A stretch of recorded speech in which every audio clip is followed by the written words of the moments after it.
And welcome, welcome, welcome. This is Peter Winnick. I'm the founder and CEO at Thought Leadership Leverage, and you're joining us on the podcast, Leveraging Thought Leadership.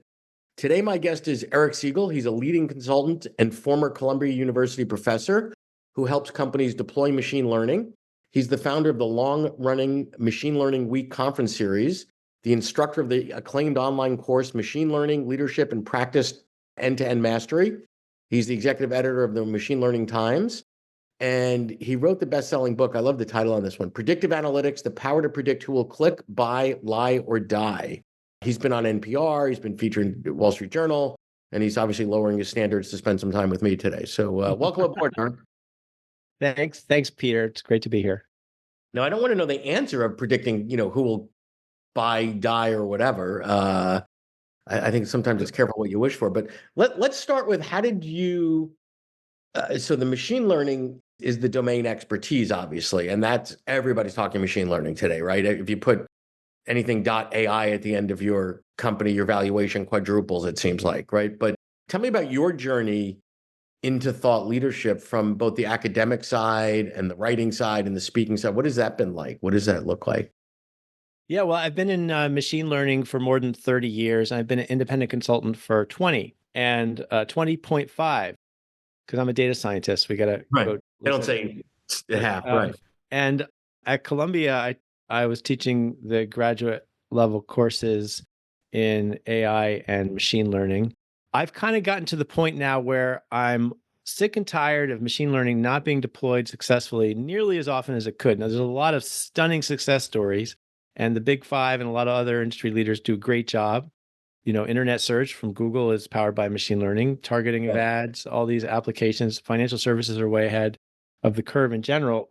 But the majority of new machine learning projects actually fail to deploy. There's sort of this disconnect, which is why I've now written the second new book, the AI Playbook, which is meant to help capitalize on, not just do awesome number crunching, but get it deployed so that it actually improves business.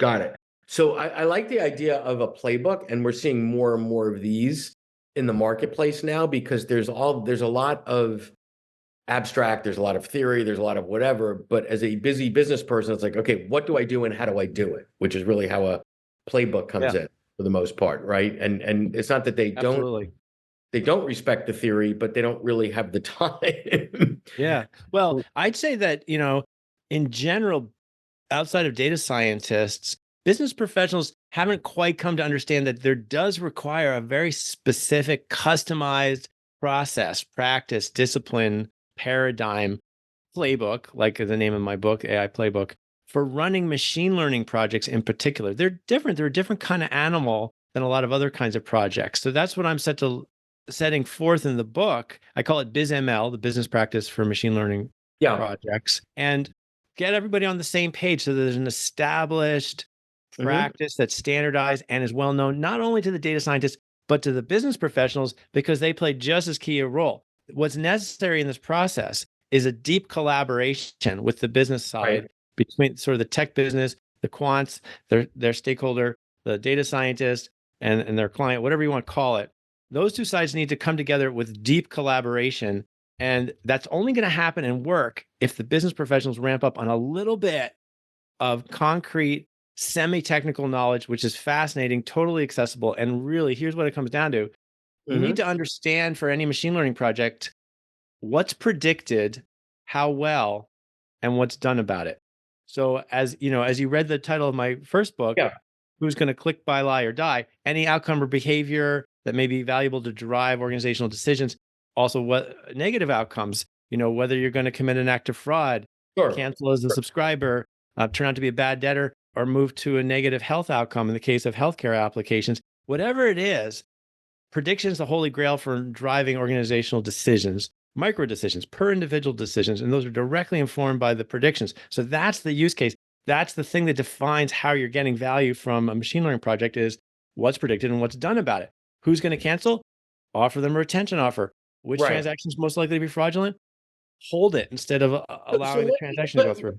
Let me ask you this. When we look at your business model as a thought leader, I think of it as a continuum, right? There's folks that will hire you as a consultant. Wow, you are one of the best people in the world to ask these questions of.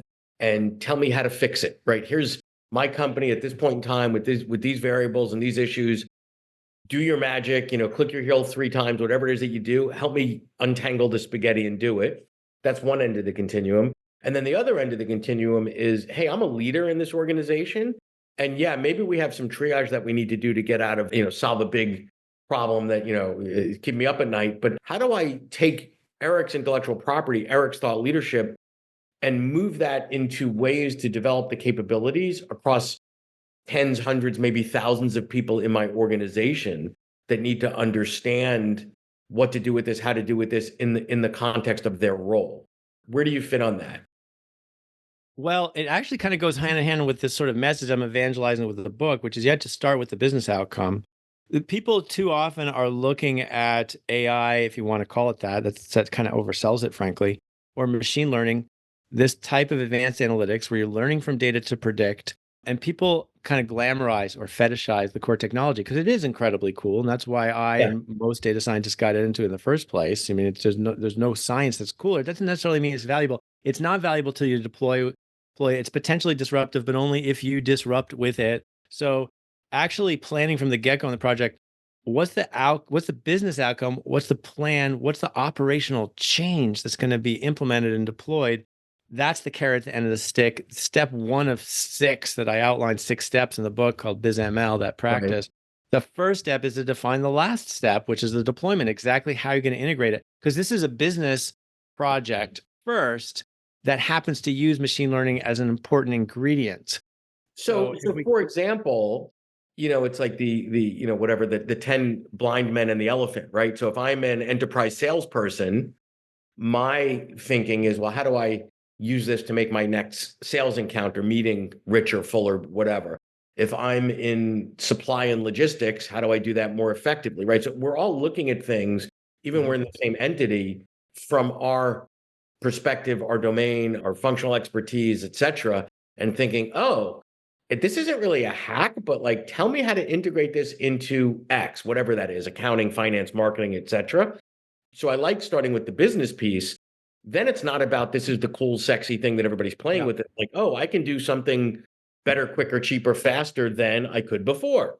So Right. So that's the first, that's both the tactical and the strategic je ne sais quoi, right? I mean, you got to start with that yeah, exact specific concrete way that's going to be used, not just this fascination. And it's so tempting to get fascinated, especially the way AI is hyped today, because the overall message is that we're headed towards AGI. Do you know what that is? Artificial general intelligence. That's the underlying message. And then literally the goal of, for example, OpenAI, computers capable of anything humans can do. They can run a Fortune 500 right, company. right. They can do anything. To fully autonomous. You can onboard them and unleash them just the same as any human employee. I think that that's a wonderful fairy tale or ghost story, depending on whether you're looking at the apocalyptic consequences of it. I think the apocalyptic consequences are totally real if you buy the science fiction premise, which is totally not real. Right. Right? But isn't it? I mean, I've seen that, I've read that, I've looked at that, whatever. But to me, once you sort of roll up your sleeves and start to play with it, like any other thing, it's just a tool. Right now, Yes, is it exactly. eventually going to take over the world and divert airline flights? I don't see that No, happening. What do I no. know? But I think it's like anything else. How do I use this to be a better X, whatever that is? I'm a medical professional, analyst, whatever. I think that's a better way to be thinking about it than the sci-fi of, the Right. No, robot. humans run the world. And if you want to run the world, you use whatever tools are at disposal. Now, prediction is extremely valuable. It's unmatched, right? It's the last remaining point of differentiation for improving large scale operations. So, but it's a matter of exactly what operations. So what do you now again, that goes back to that trio I mentioned earlier. What's predicted, how well, and what's done about it, and digging into some details, semi-technical. It's not the core rocket science, although you can learn some about that. It's how to leverage and capitalize on that core rocket science. Getting involved in that level of detail, that's the strategy. Get Yeah. concrete, get specific. If you're enjoying this episode of Leveraging Thought Leadership, please make sure to subscribe. If you'd like to help spread the word about our podcast, please leave a 5-star review at ratethispodcast.com/LTL and share it with your friends. We're available on Apple Podcasts and on all major listening apps, as well as at thoughtleadershipleverage.com/podcasts. So give me a sense, again, I want to move to sort of the business, your business as a thought leader, or just thought leadership in general from the business perspective. You've got the book, it's coming out, it's your second book. What have you noticed that is different about publishing now than it was a couple of years ago when you did your last book? And what are you doing to stay ahead of the curve from getting the book out there in the right way standpoint? Yeah, no, sure. The first edition of my previous book was 11 years ago, Predictive Analytics, and then the second edition, 2016, the updated edition, which is also the paperback. And the difference, it's more about trying to queue up for pre-orders now. It's a lot more podcasts than other kinds of media now. When you release a book, the way I take it is like a religious devotion. I mean, sure, there's a lot of potential career benefits for me here. I mean, my first book led to 110 paid keynote engagements, probably helped my conference. I don't have any measure of that. I've been running the conference since 2009. But as far as execution, both in writing the book so that it's accessible and sort of it's on a platter, right? You want to serve these concepts that are simple to you, but not to the rest of the world, on a platter and bend over backwards to make it conducive and even entertaining and anecdotally driven. That's a grueling so stay process. there for a minute. So when I look at a topic like your book, right? Yeah. On the one hand, I can say, well, anybody in business today should be somewhat familiar with machine learning, right? And that's really vague and whatever. Selfishly or logically, I would say if I were in your shoes, I'd be thinking, okay, I have limited resources. I can't compete with, whatever, Procter and Gamble from a marketing standpoint. Who do I most want to get this book in the hands of to achieve selfishly my business outcomes? So how do you think about that? Right. Well, the religious devotion side of me is just like, look, I'm excited about this message. I just want to get it out there as much as possible. So I can't claim to be. That's Eric the evangelist, but that's Eric the evangelist. Yeah. I want to get it out. I mean, who do I want to get in the hands of? The other 350 out of 500 Fortune 500 companies that really are just continually failing on these machine learning projects where you've got stakeholders and you've got data scientists and they just haven't bridged the gap yet. And this gap is totally bridgeable and people just haven't sat down. Look, it's not a soundbite. It's not even an hour presentation. Right. It's a book's worth, but it's not a highly technical thing. It's semi-technical. It's somewhat detailed. I said, what's predicted, how well, and what's done about it? Well, the how well is just arithmetic, but very particular arithmetic. You got to get into this stuff. So I would love for these stakeholders, data scientists need this edification as well, although for them, it'll seem like a very untechnical book, but there's a lot in there that they haven't thought through. But I want this book to be read by the rest of them, Fortune 500 stakeholders involved in, touched on, or somehow having stakes in the deployment where there's large scale operations that can be improved with machine learning. Let's actually get it deployed. There's a lot of obstacles to that. If you were to double click on that and say, okay, 350 of the Fortune 500 fit into this category of those that aren't doing it well, or haven't gotten the fruits they want, and maybe there's 5 to 10 C-level execs involved in that decision at that company. Now you get laser focused and say, okay, there's whatever that is, a couple thousand people that really, really matter to me in terms of how do I get that book into those hands, because they can unleash the power across, scale larger than a podcaster like I can, right? So then the question is, well, how do you get to that? So I think there's a couple of pieces when people are launching a book. There's sort of the hand-to-hand combat. Okay, well, do you name those names? Do you have the list of the 350 CTOs or CEOs or COOs of those companies? And in your interaction saying, hey, you know anybody at these places? And then there's the air cover, doing something on a podcast, general media, the typical things one does, right? So what's your approach there? What's your mix there? That's a great question. And I agree that maybe that it does come down to sort of those couple thousand people. If we're talking specifically about me looking for, executive consulting engagements, but more broadly, in terms of the mission of the book, it's much more than 2,000. It's like everybody, not everybody, a good, or maybe a majority of all business professionals stands to really need this. We're learning algebra in high school. But I'm getting much more. Where I'm trying to push on is, I think there's two Erics here. There's Eric Evangelist, because in a perfect Got world, it. I'd love everybody to read this. And I get that. Yeah. And you're there, right?